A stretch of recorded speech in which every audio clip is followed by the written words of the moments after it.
স্বামী বিবেকানন্দ স্কলারশিপের যে নতুন পোর্টাল নিউ পোর্টালে যে আবেদন 2024-25 শিক্ষাবর্ষের সেটা কিন্তু ইতিমধ্যে চালু হয়ে গেছে, যেটার জন্য তোমরা দীর্ঘদিন ধরে অপেক্ষায় ছিলে, আমাকে নানান মেসেজ করছিলে এবং আমিও তোমাদের কথা দিয়েছিলাম যে স্বামী বিবেকানন্দ স্কলারশিপের পয়েন্ট টু পয়েন্ট আপডেট আমি তোমাদের দিতে থাকবো। সেই মতো আমি আজকে চলে এসেছি আজকে খুবই গুরুত্বপূর্ণ ভিডিও যে তোমাদের কি কি ডকুমেন্টস লাগবে।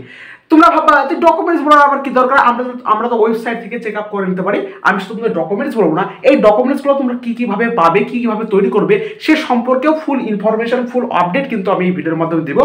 তাই ভিডিওটা হতে চলেছে খুবই গুরুত্বপূর্ণ, পয়েন্ট টু পয়েন্ট প্রথম থেকে শেষ পর্যন্ত স্কিপ না করে ধীরে সুস্থে মনোযোগ দিয়ে দেখো, তার কারণে এর উপর নির্ভর করছে তোমাদের হাতে নগদ টাকা। সেই জন্য খুবই গুরুত্বপূর্ণ ভিডিওটাকে খুব মনোযোগ সহকারে কিন্তু এইসব ভিডিওকে স্কিপ করো না, ভালো করে দেখো। ফার্স্ট অফ অল আমি তোমাদের কিছু সতর্ক বার্তা বলি, দুটো পয়েন্ট আমি কথা বলি, ভালো করে শোনো, এগুলো অনেকে ভুল করে। ফার্স্ট অফ অল তাড়াহুড়ো বসতো অনেকে কিন্তু আগেই ভাবে যে না আমি আগে যদি অ্যাপ্লাই করি আমি আগে তাড়াতাড়ি টাকাটা পেয়ে যাবো, এমনটা তো না। তুমি পরে অ্যাপ্লাই করলেও তুমি আগে টাকা পেতে পারো, সেজন্য অত তাড়াহুড়ো করার দরকার নেই। খুব ধীরে সুস্থ ব্যাপারগুলোকে ভালো করে জেনে তারপর বুঝে তারপর মিডিল টাইমের দিকে তখন তোমরা অ্যাপ্লাই করতে পারো, ঠিক আছে? অ্যাপ্লাই করাটা সবচেয়ে বেস্ট, ঠিক আছে? এখনো অনেকেই প্রথমে শুরু করে যশে যশে করে দেয়, এরকমটা করবো না, ভালো করে ধীরে সুরে থেমে তারপর করবো। তার কারণ একটা ওয়েবসাইট নতুনভাবে ওপেন হলে তার মধ্যে বিভিন্ন টেকনিক্যাল ইস্যু দেখা যায়, সেই টেকনিক্যাল ইস্যুগুলো যদি সেটা ক্রস না করতে পারে তাহলে অনেক সময় ওয়েবসাইটটা ক্র্যাশ দেখা যায়। এর ফলে যারা যারা অ্যাপ্লাই করে দিয়েছে তাদের ক্ষেত্রে কিন্তু এটা অসুবিধাজনক একটা ব্যাপার হতে পারে। তো যাই হোক, যারা অ্যাপ্লাই করে দিয়েছে তাদের কোনো দুশ্চিন্তা করার দরকার নেই, আশা করি সমস্ত কিছু ঠিকঠাক থাকবে, ঠিক আছে? তাও আমি বলবো একটু দেরিতে করাই ভালো। দ্বিতীয়ত আমি একটা কথা বলবো যে তোমরা নিজে নিজে ক্যালি করে মোবাইলে করতে যেও না, যে যতই বলুক যে মোবাইলে এইভাবে করো। তোমরা 100 টাকা লাগলেও 100 টাকার জন্য 12,000 টাকা নষ্ট করো না। 100 টাকা লাগলেও একটা ভালো সাইবার ক্যাফে, যারা ভালো করে, যাদের সুনাম আছে, সেই সমস্ত সাইবার ক্যাফেতে গিয়ে তোমরা তোমাদের সমস্ত কিছু ডকুমেন্টসগুলো নিয়ে তোমরা নিজে দেখে, খালি কম্পিউটার সেন্টারে করছে সে সাইবার ক্যাফেতে করছে তাকে দেখবে না, কম্পিউটার স্ক্রিনকে ভালো করে দেখে বুঝে তারপর করবা, তাহলে তোমার জিনিসটা বেশি সুবিধা হবে এবং তারাও ঠিকঠাক করে করতে পারবে এবং ভুল হলে তারা অনেক কিছু করতে পারে, কম্পিউটার জিনিসটা সুবিধা হয়।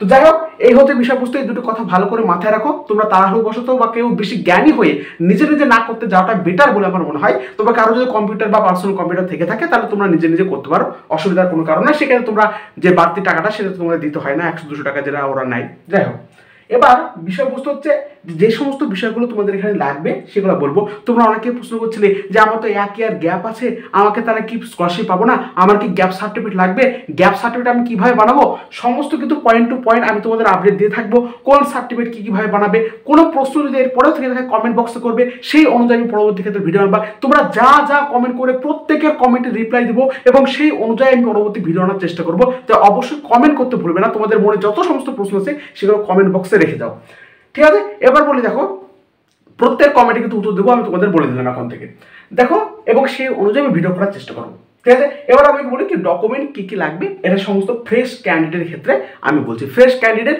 এবং রিনিউয়াল ক্যান্ডিডেট দুটো হয়। ফ্রেশ ক্যান্ডিডেট মানে যারা একদম নতুনভাবে এই অ্যাপ্লাই করছে, অর্থাৎ ক্লাস 10-এও বলতে পারো, প্লাস তুমি ক্লাস কলেজের ফার্স্ট সেমিস্টার উঠেছো 12 ক্লাসের পরে, তারাও বলতে পারো। তারা সবাই কিন্তু ফ্রেশ ক্যান্ডিডেটের মধ্যে পড়ে।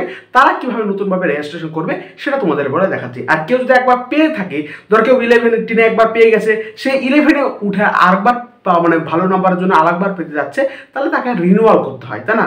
একবার পেয়ে গেলে তাকে একবার রিনিউয়াল করতে হয়। তো যাই হোক, এবার দেখো মেন জিনিসগুলো বলি, এরপর তোমরা যদি না বুঝতে পারো আমি ফ্রেশ ক্যান্ডিডেট আর রিনিউয়াল ক্যান্ডিডেট কারা কিভাবে রিনিউয়াল করতে হয় এ সম্পর্কে ডিটেলস একটা ভিডিও নেবো। তো অবশ্যই সাবস্ক্রাইব করে কিন্তু চ্যানেলের পাশে যুক্ত হয়ে যাও। একটাই রিকোয়েস্ট, সাবস্ক্রাইব করে চ্যানেলের পাশে যুক্ত হয়ে যাও, সমস্ত ইম্পর্টেন্ট আপডেট এখান থেকে পেয়ে যাবে। যাই হোক, বেশি বকলাম মনে হয়। এবার দেখো, মার্কশিট তোমাদের কিন্তু অবশ্যই লাগবে, একদম মাস্ট। প্রথমে কিন্তু মার্কশিট, অর্থাৎ তোমরা যে ইয়ারে পড়ছো এখন, কেউ ধরো ক্লাস 12-এ পড়ছো বা কেউ ধরো কলেজের ফার্স্ট সেমিস্টারে উঠেছো, তাহলে তার কি হবে, ক্লাস 12-এর যে মার্কশিট, আগের ইয়ারের যে মার্কশিট, সেটা কিন্তু অত্যাবশ্যক, সেটা কিন্তু লাগবেই। সেজন্য মার্কশিট কিন্তু অত্যাবশ্যক একটা উপাদান, মার্কশিট তোমাদের লাগবেই। দ্বিতীয়ত, আশা করছি সবাই মার্কশিট আছে। অ্যাডমিশন রিসিপ্ট কিন্তু একটা গুরুত্বপূর্ণ বিষয়, অর্থাৎ অ্যাডমিশন রিসিপ্ট কিন্তু লাগবে।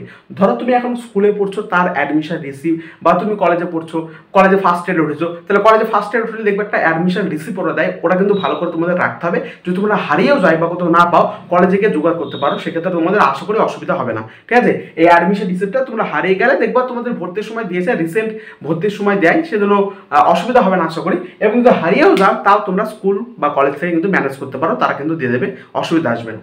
কিছু টাকা বরাদ্দ হতে পারে, 10 কোটি টাকা, সেটা দিতে পারো।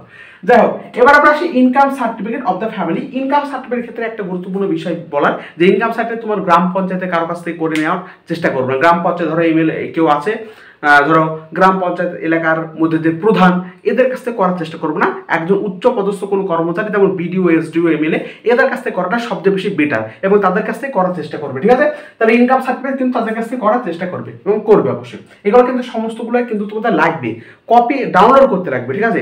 এবার এই ডাউনলোডের সময় কিন্তু মোবাইলে অনেক সময় স্ক্যান করে না ভালো করে, মানে কপি মানে যতর মধ্যে নিতে বলে সেটা কিন্তু ধরে না। সেজন্য আমি বলি কম্পিউটার থেকে করাটা সবচেয়ে বেস্ট। এবার দেখো ডোমিসাইল সার্টিফিকেট। ডোমিসাইল সার্টিফিকেটের মধ্যে তোমরা এখানে অনেক পরীক্ষার ক্ষেত্রে ডোমিসাইল আলাদাভাবে বানাতে হয়, কিন্তু এরা ওয়েস্ট বেঙ্গল যেহেতু সমস্ত বাসিন্দা, সেজন্য তোমাদের আধার কার্ড বা ভোটার আইডি বা রেশন আইডি যে কোনো তিনটির মধ্যে যে কোনো একটা থাকলে সেগুলো হিসাবে তুমি ডোমিসাইল সার্টিফিকেট করতে পারবে এবং আশা করি তিনটির মধ্যে সবারই তিনটে আছে বা দুটো একটা তো থাকবেই।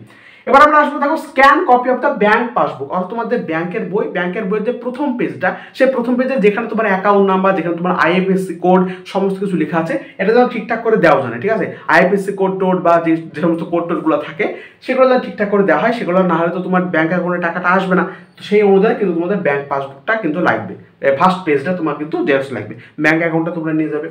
ইয়ার গ্যাপ সার্টিফিকেট, ইয়ার গ্যাপ সার্টিফিকেট কিন্তু কাদের ক্ষেত্রে লাগবে? অনেকেই বলছিল যে আমার তো 1 বছর গ্যাপ আছে।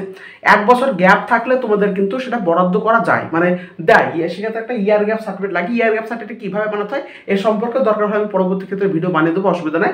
তবে ইয়ার গ্যাপ সার্টিফিকেট তোমরা স্কুল কলেজ থেকেও সংগ্রহ করতে পারো, ঠিক আছে? সেক্ষেত্রে কোনো অসুবিধা হবে না, স্কুল কলেজ থেকে সংগ্রহ করতে পারে। আমি পরবর্তী ক্ষেত্রে জানিয়ে দিচ্ছি তোমাদের, যেহেতু এখন হাতে সময় আছে, কিভাবে বানাবে। তো একটা সার্টিফিকেট বানাতে তাছাড়া খুব একটা বেশি পার্থক্য আসে না। এবার একটা কথা বলি যে কাদের কাদের ক্ষেত্রে এটা হয় না, মানে কারা স্কলারশিপ না পেতে পারে এরকম হতে পারে। দেখা যাচ্ছে কোনো একটা স্কলারশিপ সে পেয়ে গেছে, ওয়েস্ট বেঙ্গলের আন্ডারে কোনো একটা স্কলারশিপ আয়ত্তায় আছে, ঠিক আছে? তাদের ক্ষেত্রে কিন্তু অসুবিধা হতে পারে। বা কারো দেখা যায় 3-4 বছর গ্যাপ হয়ে গেছে, এর ফলে কিন্তু তাদের ক্ষেত্রে একটু অসুবিধা হতে পারে, তারা যদি কোনো কলেজে ভর্তি না হয়ে থাকে। এবার কলেজে কোনো ভর্তি হয়ে থেকে যদি সে একবার পেয়ে যায়, তাহলে সে পরবর্তী ক্ষেত্রে রিনিউয়াল করতে পারে। তো যাই হোক, এই সমস্ত বিষয়গুলো এবং কিভাবে না, মানে আরও অনেক উপায় আছে যারা স্কলারশিপ না পেতে পারে। কিছু উপায়, ইয়ার গ্যাপের একটা মেন কারণ, বেশি ইয়ার গ্যাপ হলে প্রবলেম, আমি তোমাদের বলে দেখি 3-4 বছর হলে প্রবলেম, 2 বছর হলেও প্রবলেম থাকতে পারে, 1 বছর হলে সেটাকে মান্যতা দেওয়া হয়। তো এই হচ্ছে বিষয়বস্তু, এগুলোকে ভালো করে লিখে নাও, দেখে নাও এবং সে অনুযায়ী তোমরা বানাও। এর পরবর্তী ক্ষেত্রে আমি বলবো রিনিউয়াল ক্যান্ডিডেটদের কীভাবে রিনিউয়াল করতে হবে। তোমাদের অবশ্যই ওয়েবসাইট কিন্তু লগ ইন হয়ে গেছে, মানে ওয়েবসাইটে তোমাদের খুলে গেছে নিউ ওয়েবসাইট, সেই নিউ পোর্টালে গিয়ে তোমরা ভালো করে ধীরে সুস্থে আবেদন করো, ঠিক আছে? তো এখানে আমি শেষ করছি, দেখা হচ্ছে পরবর্তী আরও একটা সুন্দর ভিডিও। তোমরা কমেন্ট করতে থাকো, সেই কমেন্ট অনুযায়ী আমি ভিডিও বানাবো, ঠিক আছে? এবং কমেন্টের প্রত্যেক উত্তর দেবো এবং এখানে শেষ করছি। পরবর্তী দেখা হবে আরও একটা সুন্দর আপডেট বা একটা সুন্দর মুহূর্ত কিনে সামনে একটা স্কলারশিপ রিলেটেড আমরা আপডেট দিতে থাকবো। ধন্যবাদ।